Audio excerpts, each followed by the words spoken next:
ជួយប្រាប់តគ្នាផងទាំងនេះជាដំណោះស្រាយករណីបាត់អត្តសញ្ញាណប័ណ្ណសញ្ជាតិខ្មែរមួយសម័យខ្លួនត្រូវដាក់ពាក្យបណ្ដឹងបាត់និងពាក្យស្នើសុំទុតិយតាស្នើសុំបោះពុម្ពឡើងវិញ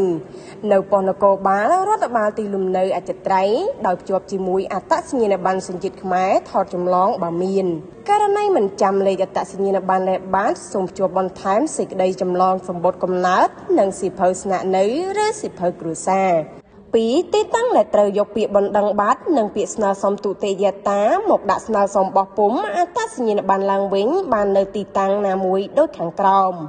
ប៉ុស្តិ៍នគរបាលរដ្ឋបាលឃុំសង្កាត់នៃទីលំនៅអចិន្ត្រៃយ៍អធិការឋាននគរបាលក្រុងស្រុកខណ្ឌនៃទីលំនៅអចិន្ត្រៃយ៍ស្នងការដ្ឋាននគរបាលរាជធានីខេត្តនៃទីលំនៅអចិន្ត្រៃយ៍ទីស្នាក់ការផ្ដល់អត្តសញ្ញាណប័ណ្ណផ្សារអ៊ីអន2សែនសុខឬអ៊ីអន3មានជ័យ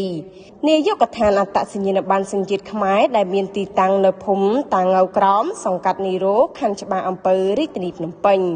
3រយៈពេលទទួលបានគឺ21ថ្ងៃនៃថ្ងៃធ្វើការ